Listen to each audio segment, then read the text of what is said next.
बिस्मिल्लाहिर्रहमानिर्रहीम। मेरे प्यारे नाज़रीन और सामीन, मैं हूँ आपका भाई हाफ़िज़ वसी मोहम्मद ख़ान और ये है आपका जाना पहचाना यूट्यूब चैनल हाफ़िज़ वसी टीवी।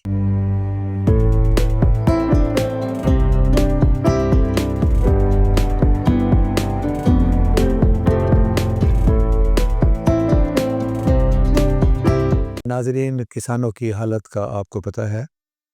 गंदम, मकई, राइस, ये तमाम चीज़ों के आगे जब हम मार्केट में जाते हैं तो एक सवाल निशान है। और बदकिस्मती ये है कि हमारा जो कमीशन माफिया इस वक्त बहुत एक्टिव है और उसकी मिसाल आपको नज़र आती है कि एक वक्त था कुछ दिन पहले कि ये किसी तरीके से चीनी को एक्सपोर्ट किया जाए और हम यकीन दिलाते हैं कि यहाँ कीमतें नहीं बढ़ेंगी और पाकिस्तान में इसकी शॉर्टेज भी नहीं होगी। लेकिन अब चंद महीने गुजरे हैं, वहाँ से उन्होंने पैसे कमाए हैं।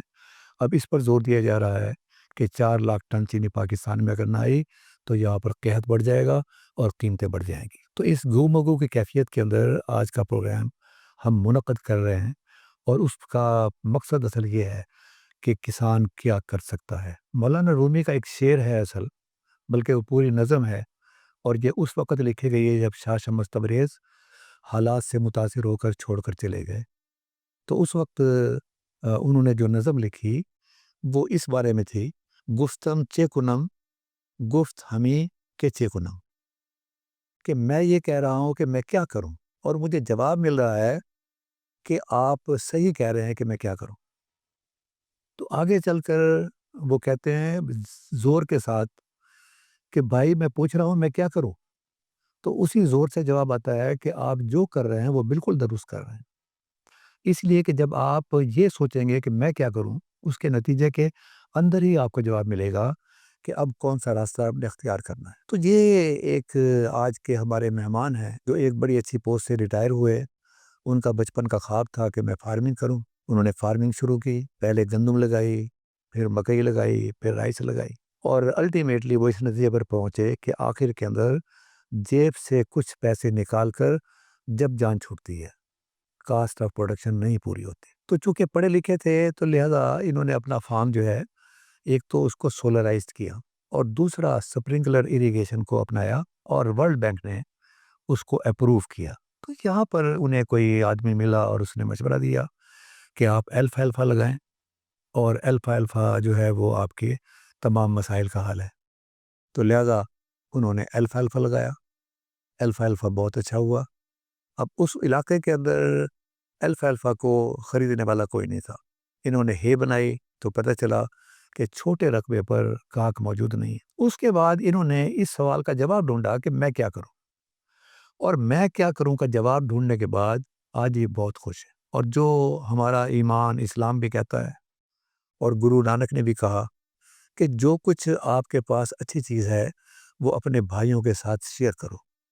इसलिए कि जब आप शेयर करेंगे, जहाँ दूसरों का भला होगा, तो वो आपको दुआएँ देंगे और उसके नतीजे में कई आज़माइशों से आप बच रहेंगे। अल्लाह ताला आपके काम में बरकत डालेगा। तो ये हैं जनाब शाहिद हमीद साहब, लाहौर के करीब इनका फार्म है और ये सिर्फ़ इस वक़्त अल्फ़ाल्फ़ा उगा रहे हैं। तो मैं ये चाहूँगा कि इनको वेलकम करते हुए इनसे चाहूँगा कि ये कहानी आपके सामने रखें कि मैं क्या करूँ? इसके नतीजे में इन्हें क्या जवाब मिला और आज किस मुकाम पर ये खड़े हुए हैं और आपको ये क्या-क्या मशवरा देना चाहेंगे? तो वेलकम जनाब शाहिद हमीद साहब, ये आपका मेरा ख़्याल है तीसरी मर्तबा आप हाफ़िज़ वसी टीवी पर आ रहे हैं। तो मैं आपको खुशामदीद कहता हूँ और आपकी हर वीडियो को मेरे किसानों ने बड़े गौर से सुना है। या तो अल्लाह ताला ने आपको सलाहियत दी है कि आप अपनी बात को बड़े अच्छे तरीके से रख सकते हैं। अब इस वक़्त जो हमारा किसान जो आपके सामने है, क्योंकि आप भी पाकिस्तान में रहते हैं, कि वो गंदम से वो तंग है, मकई से वो तंग है, फ़ाल आर्मी वर्म से वो तंग है। फिर राइस की जो कीमतें हैं वो ऊपर-नीचे गुज़र रही हैं। जो आपने तरीक़ा ढूँढा है और आप मुतमईन नज़र आ रहे हैं, वो ज़रा शेयर करें मेरे किसान भाइयों के साथ अपनी पूरी कहानी। जी, अस्सलाम वालेकुम रहमतुल्लाहि व बरकातहू। हाँ साहब, मैं आपका भी शुक्रगुज़ार हूँ। आपने मुझे मौका फ़राहम किया कि मैं जो एक्सपीरियंसेस थे मेरे अच्छे बुरे वो आपके तवस्सुल से, हाफ़िज़ बसी टीवी के तवस्सुल से मैं अपने किसान भाइयों के साथ शेयर कर सकूँ, ताकि अगर किसी इसमें से कोई ऐसे बैड एक्सपीरियंसेस मुझे हुए हैं, उनसे बच जाएगा और जो अच्छी चीज़ें हैं, उनका उनको एडवांटेज हो जाएगा। तो जैसे आपने बयान किया है कि मैं प्राइवेट कंपनी से रिटायर्ड पर्सन हूँ और बौ-इजाद की ज़मीन थी, तो रिटायर्ड लाइफ़ मैंने कहा फ़ुज़ूल गुज़ारने से या बीमारी वगैरह लग जाए, उससे बेहतर है कि अपने आप को एक्टिव रखा जाए, तो मैं फ़ार्मिंग की तरफ आ गया। स्टार्ट में मैंने वही रवायती जो क्रॉप्स हैं वो लगाई, गंदम, चावल, मक्की वगैरह। देखा कि उसमें किसी में कोई इतना फ़ायदा नहीं हो रहा। जैसे आपने कहा, मैंने बड़ा शौक के साथ स्प्रिंकलर सिस्टम लगवाया, जो कि लाहौर में शायद पहला सिस्टम हो, और सोलर सिस्टम लगवाए ताकि बिजली की जो फ्लक्चुएशन है या वो बंदिश है, लोड शेड जिसको कहते हैं, उससे बचा जा सके और ज़रूरत के मुताबिक इरिगेशन की जा सके। अल्हम्दुलिल्लाह वो चीज़ें तो बड़ी अच्छी रिज़ल्ट मुझे दे रही हैं।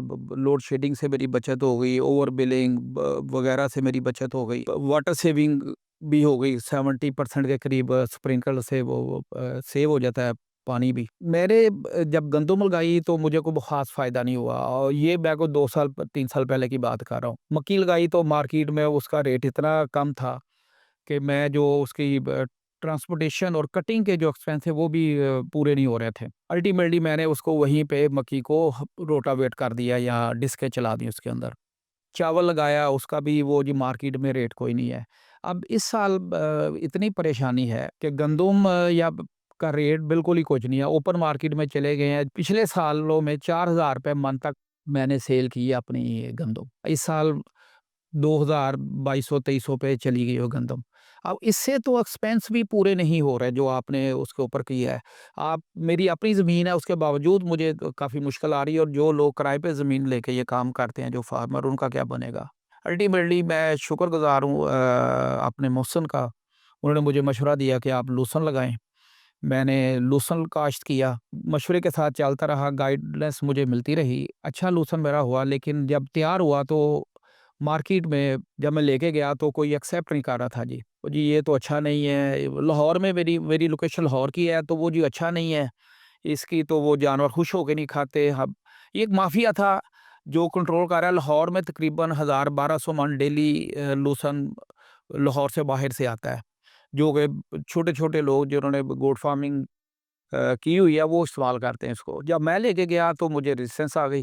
वो माफिया का कंट्रोल था। अल्टीमेटली किसी न किसी वजह से, किसी रेफरेंस से मैं मार्केट में इन हो गया। लेकिन इन होने के बाद इतनी ज़्यादा डिस्टेंस थी कि रात को वो 3 बजे जी मंडी में पहुँचना चाहिए। अब रात को 3 बजे पहुँचे जी, कटिंग भी आपने मगरिब के करीब करनी है, क्योंकि ये इसमें प्रोटीन बहुत ज़्यादा होती है और ये हीट डेवलप हो जाती है, जिससे ये मुरझा जाता है या खराब हो जाता है और फ्रेशनेस इसकी खत्म हो जाती है।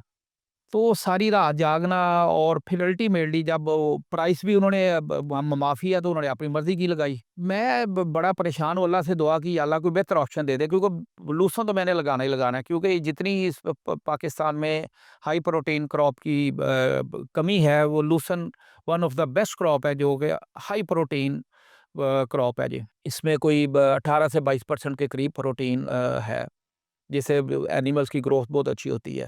दूसरा, मैं लोकल मार्केट में अपने इर्द-गिर्द जो किसान तो नहीं कहना चाहिए, जो डेयरी फार्म वगैरह वाले लोग थे, उनसे बात की। उन्होंने कहा जी हमने तो ये इस्तेमाल नहीं करना, इससे तो हमारा दूध कम हो जाता है।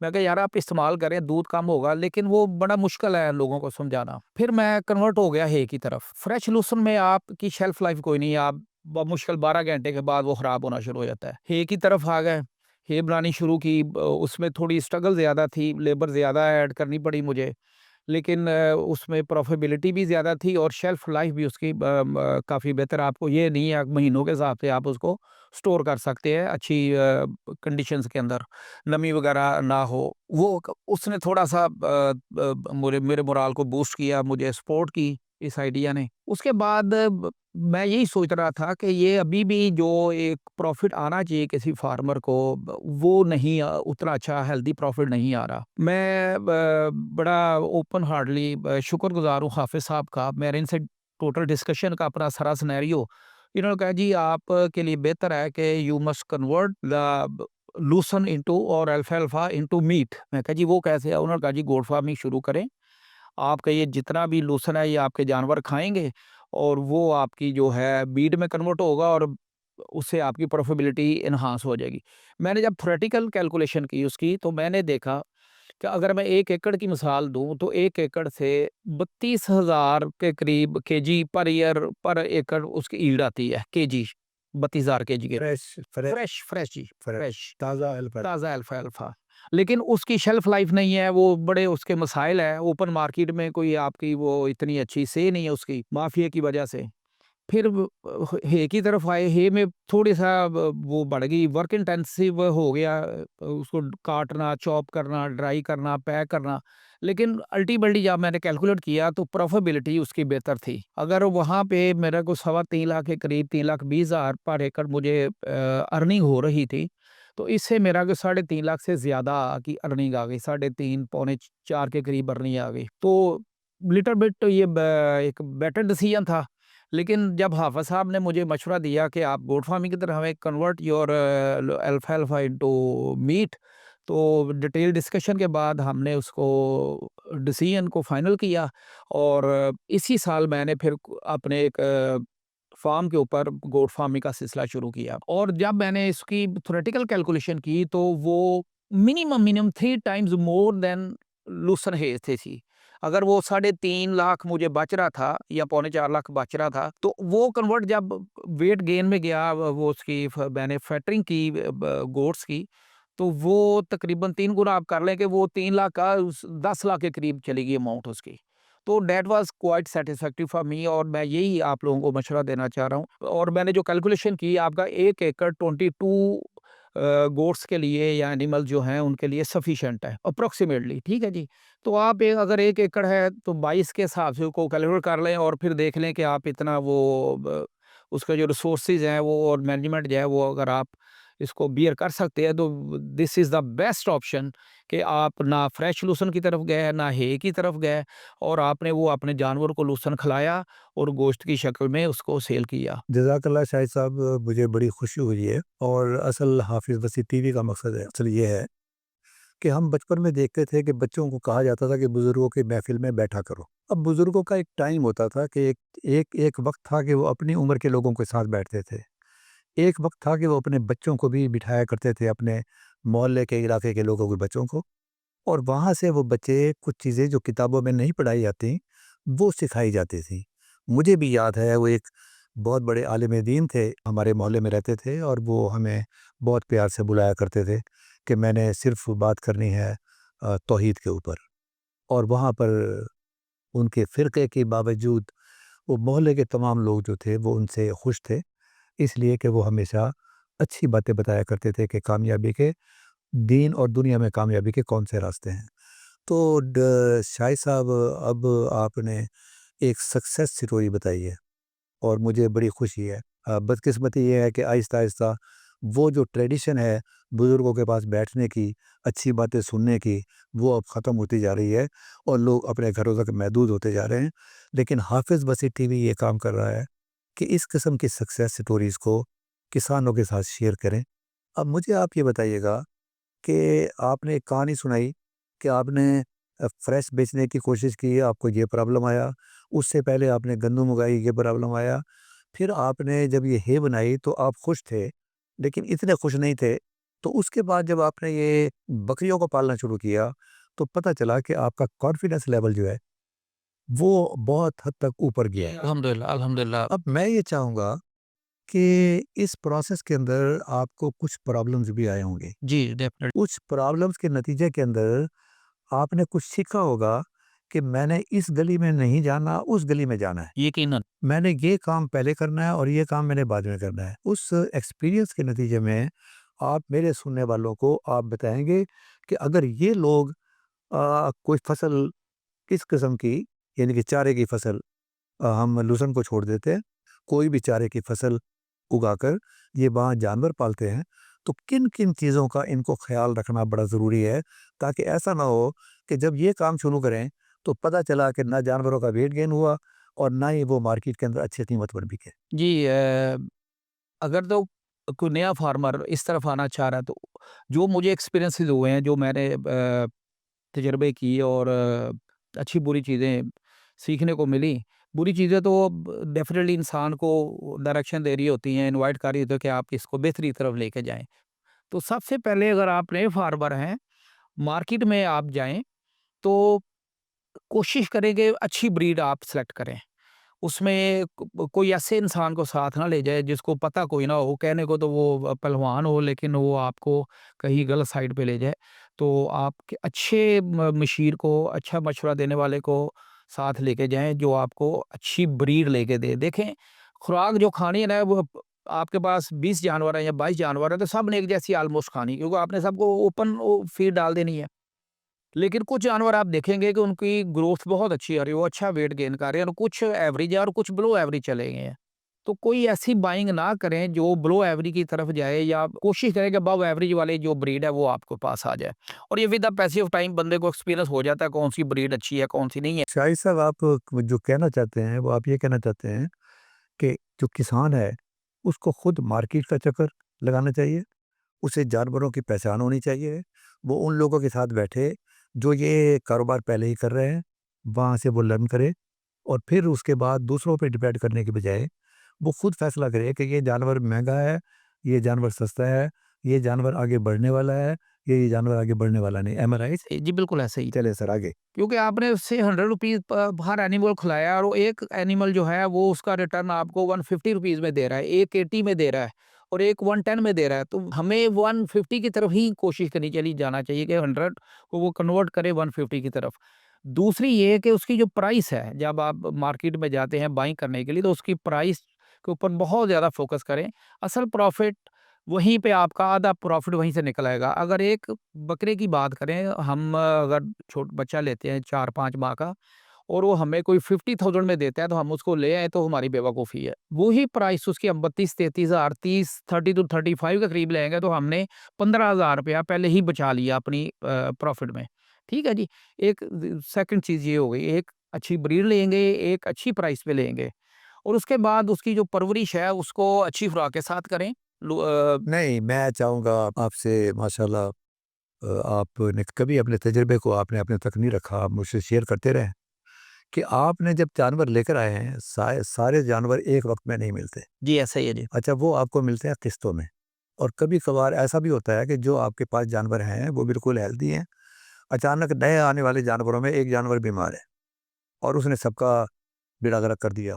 तो आप ये जो किस्तों में आने वाले जानवर हैं, उनको आप कैसे हैंडल करते हैं? सर, सबसे पहले तो जो भी नया जानवर आएगा उसको साइड पे अपने जो मेन फार्म है उससे कुछ 200-300 फुट के फासले पे रखेंगे कुछ दिनों के लिए। उसकी स्क्रीनिंग होगी, उसके जो भी वैक्सीनेशन प्रोटोकॉल हैं वो वहाँ पे पूरे होंगे और उसके बाद 10-15-20 दिन के अंदर अंदर उसमें अगर कोई बीमार एनिमल है तो वो जाहिर। जी, एक नया लफ्ज़ सुना है मैंने, स्क्रीनिंग, जिसका मतलब मेरा ख़्याल है कि आप ब्लड स्क्रीनिंग आपकी बात कर रहे हैं, उससे क्या फ़ायदा होगा? सर, उसमें ये होगा कि ब्लड टेस्ट कह लें आप इसको सिंपल वर्ड्स में, वो पता चल जाएगा कि ये जानवर इफ़ेक्टेड है कि नहीं, इसके अंदर कोई पैरासाइट्स वगैरह का अटैक है कि नहीं।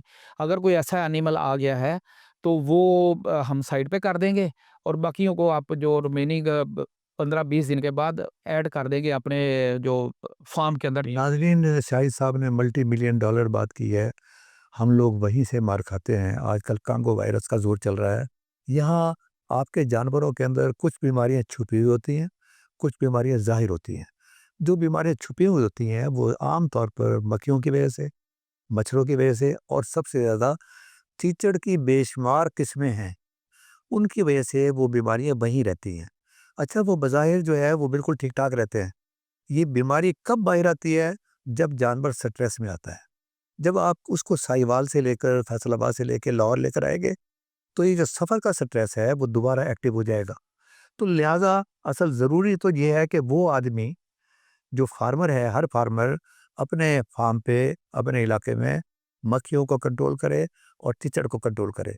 अगर नहीं किया तो उसका बेहतरीन तरीका ये है, जो शाहिद साहब बता रहे हैं, कि फिर उनकी ब्लड स्क्रीनिंग करवाई जाए, जो मुफ्त पे होती है लाइफ स्टॉक डिपार्टमेंट की तरफ से। वो आपको स्क्रीन का रिज़ल्ट बताएँगे कि इसमें कोई पैरासाइट है या नहीं है। अगर पैरासाइट है तो उसकी दवाई भी मौजूद है, और इसके नतीजे में आपके वो जानवर भी महफूज़ हो जाएँगे और दूसरे जानवर भी महफूज़ रहेंगे। आगे सर। अच्छा, हमने वो उसके अलहदा से 15-20 दिन के लिए सेपरेट रखा। उनमें अगर कोई अफ़ेक्टेड जानवर है उसको वहीं पे रहने दिया या उसकी ट्रीटमेंट करके उसको ऐड किया और बाकी जानवरों को नॉर्मल हर्ड में ले आए। और अच्छा, इसके बाद इसकी प्रोटोकॉल है वैक्सीनेशन की, वो टाइम टू टाइम हमें करनी होती है। उसमें डिवर्मिंग है, उसमें ये ब पैरासाइट का कंट्रोल है, उसमें पीपीआर है और डिफरेंट ईटीवी वगैरह है। ये टाइम टू टाइम करना। अच्छा, सबसे ज़रूरी बात, ये सारी चीज़ें तो करनी है हमने। कोशिश ये करनी है, जो मेरी लर्निंग हुई है, वो ये है कि आपने किसी आउटसाइडर को अपने फार्म में इन नहीं होने देना। ये सब बीमारियों से जो इलाज करते हैं हम या प्रोटोकॉल वैक्सीनेशन प्रोटोकॉल फ़ॉलो करते हैं बीमारी से बचने के लिए, उससे भी ये ज़्यादा ज़रूरी है कि कोई बाहर का आदमी स्पेशली जो जिसका ताल्लुक जानवरों के साथ है, वो आपके फार्म पे ना आए। क्योंकि जब को डॉक्टर जैसे आते हैं, वो भी एक फार्म से दूसरे पे, तीसरे पे और वैसे ही वो आपके पास आ गए। वो जब तक वो अपने आप को अच्छी तरह नहा धो के कपड़े चेंज करके आपके फार्म पे ना आए, तो मेरे पास एक मेरा एक दोस्त आया जी, मैंने आपने गोट फार्मिंग शुरू की है तो मैंने आपका वो फार्म देखना है। मुझे पता था कि इसका भी थोड़ा बहुत शौक है, इसने घर में 2-4 जानवर रखे हुए हैं, तो मैं कहा जी जानवर तो आप देख लें, लेकिन ये मेरे कमरा है, कमरे की छत पे बैठ के तो मेरा सामने फार्म नज़र आप साहब विज़िट करें। बिलीव मी, मैं मुझे एक्सपीरियंस हुआ बैठ के, मैंने जब सेकंड लॉट लेके अपने फार्म के ऊपर, तो उसके अंदर कोई इन्फेक्टेड एनिमल्स आ गए। बड़ी कोशिश की कि उससे बचा जाए, ट्रीटमेंट की, लेकिन क्योंकि इनएक्सपीरियंस भी था और चीज़ों का इतना अंदाज़ा भी नहीं था, इसलिए मैं बात शेयर कर रहा हूँ कि आप भी इनको पहले अलहदा से एक जगह पे 15-20 दिन का ज़रूर रखें और उसके बाद जब आपको पता चल जाए कि जानवर बिल्कुल हेल्दी है, तो फिर उसको इन करें। तो मेरे कुछ जानवर उससे उनकी डेथ भी हो गई एनीवेज़, लेकिन बाकी हमने कोशिश करके अल्लाह के करम से महफ़ूज़ कर लिया। उस बंदे को मैंने अपने फ़ार्म के अंदर नहीं जाने दिया। मैं छत पे ले गया, मैं कहा ये जानवर हैं, ये एनिमल हैं, देखो क्या है। मेरा एक बड़ा अज़ीज़ दोस्त था, साथ ही उसका फ़ार्म भी था। वो आना चाह रहे थे जी, मैं देख रहा हूँ। मैं कहा जी, ना आपके पास उन्होंने भी कुछ जानवर लेके आए। मैंने उनको अपने फ़ार्म पे रिक्वेस्ट की कि आपको 15-20 दिन के लिए मेरे फ़ार्म पे ना आएँ, जब तक आपके जानवर जो आप लेके आए हैं वो हेल्दी ना हो जाएँ। क्योंकि उनके अंदर भी एक आध जानवर ऐसा बीमार आ गया था। तो बुरा तो मैं बन गया उनकी नज़र में, दोस्त की नज़र में, दोस्तों की नज़र में।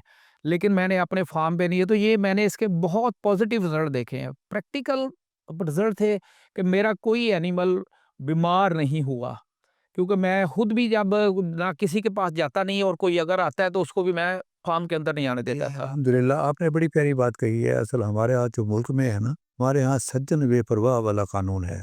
जी, यहाँ कानून की पाबंदी नहीं है। मैंने दुनिया में देखा है कि जब एक वेटरनेरियन किसी एक पोल्ट्री फार्म पर गया, उसके बाद वो पूरे दिन किसी और पोल्ट्री फार्म में नहीं जा सकता। उसने घर जाना है, डिसइंफेक्ट करना है, उसके बाद उसने आगे चलना है। यहाँ पर भी एक लफ्ज़ है क्वारंटाइन। क्वारंटाइन का मतलब ये है कि अगर एफएमडी किसी जगह पर फैल गई है, तो वहाँ ना कोई आदमी आ सकता है, ना वहाँ का आदमी किसी और जगह पे जा सकता है।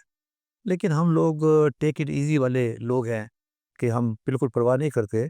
तो आपने बड़ी प्यारी बात कही है कि अगर अपने जानवरों को महफूज़ रखना है, तो ये ज़हर तो आपको खाना पड़ेगा। आगे जनाब।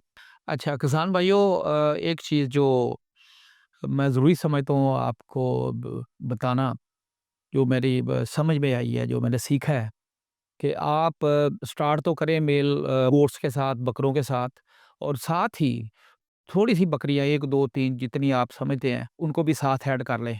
क्योंकि बकरे आपके स्टार्ट में लर्निंग करवाएँगे आपकी।